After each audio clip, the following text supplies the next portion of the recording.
Selamat pagi. Kita dalam video ini akan belajar tentang pendidikan Indonesia saat penjajahan Hindia Belanda. Kita akan belajar pendidikan menengah zaman itu melalui sekolah HBS, Hoger Burger School, dan AMS atau Elementary Middle School. Mari kita tengok selanjutnya.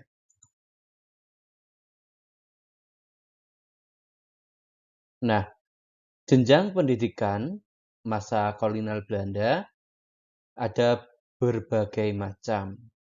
Dimulai dari tingkat dasar, ada ELS, ini untuk kaum bangsawan, kaum Eropa, dan HIS untuk kaum pribumi atau kaum Indonesia. Kemudian, kalau zaman dulu, ini adalah setelah ELS, pendidikan dasar, kemudian gimnasium, kemudian perguruan tinggi. Kemudian dirubah menjadi ELS, kemudian HBS 5 tahun, kemudian perguruan tinggi, kemudian diganti lagi ELS, kemudian HBS 3 tahun, kayak SMP gitu ya, kemudian HBS 5 tahun, ini kayak SMA, dan perguruan tinggi.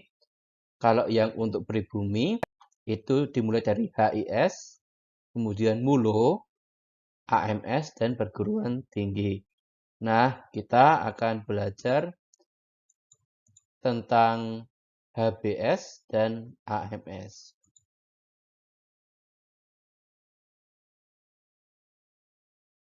Kita mulai dari gimnasium dulu. Ini adalah cikal bakal HBS.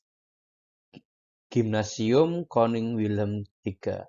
Tujuan sekolah ini ialah mempersiapkan siswa untuk ke universitas dan untuk jabatan yang tidak memerlukan diploma universiter. Dibagi menjadi dua bagian. Seksi A, lama studi 6 tahun.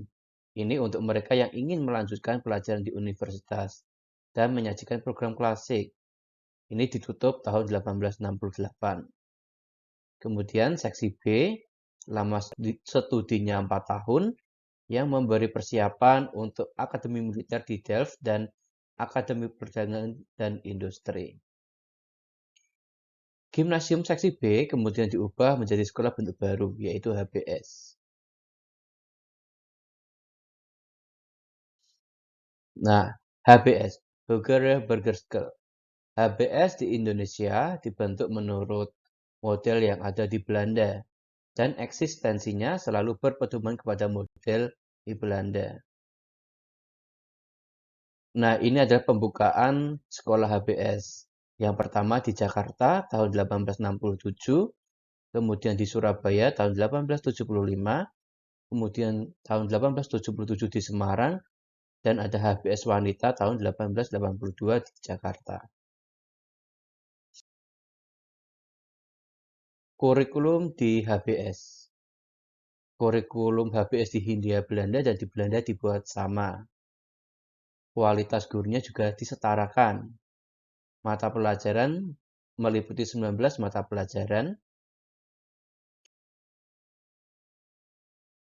11 mata pelajaran diberikan dari kelas 1 sampai kelas 5, dan 6 pelajaran diberikan sejak kelas 3 hingga kelas 5.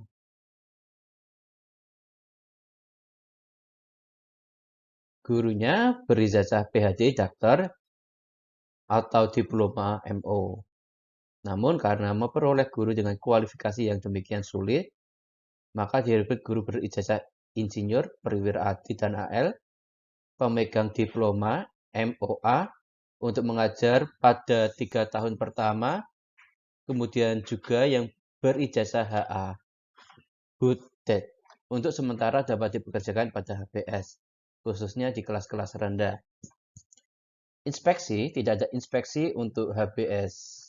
Urusan dan pengawasan HBS diserahkan kepada Dewan Kurator dan Badan Pengawas.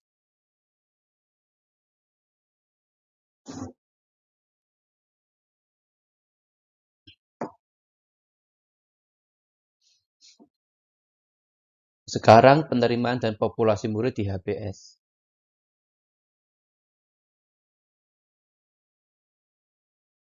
Murid berjenis kelamin, awalnya HBS tidak menerima siswa wanita, tapi kemudian dibuka HBS wanita di Jakarta.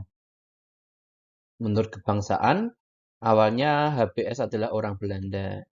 Hanya sedikit anak Indonesia dan anak Cina yang dapat memasuki HBS. Dikarenakan sulitnya masuk ELS kelas 1 untuk mempelajari bahasa Prancis, tingginya uang sekolah, tidak ada hubungan HIS dengan HBS, dan terbukanya kesempatan memasuki MULO, sehingga sedikit sekali siswa anak Indonesia atau Asia Timur yang masuk ke HBS.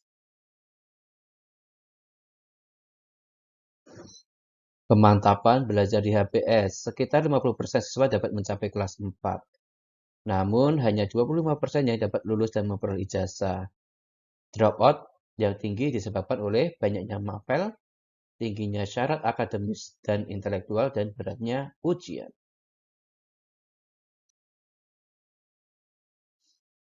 Sekolah yang kedua adalah Allegemen Middelbaar School (AMS).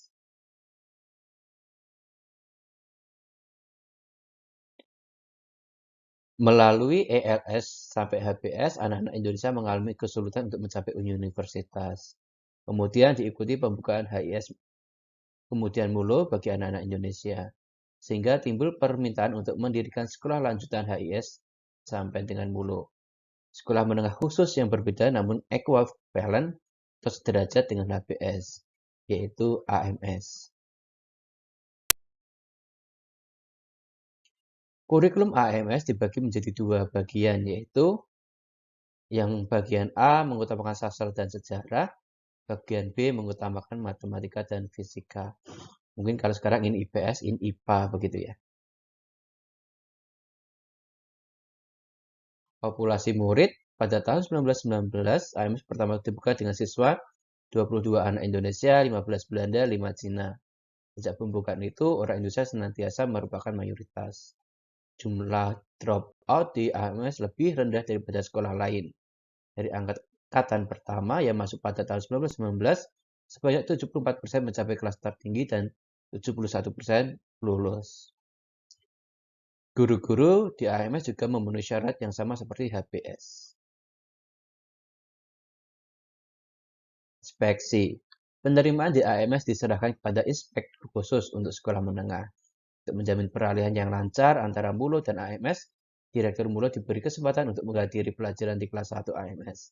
Sedangkan Direktur AMS diizinkan menghadiri pelajaran di kelas tertinggi MULO.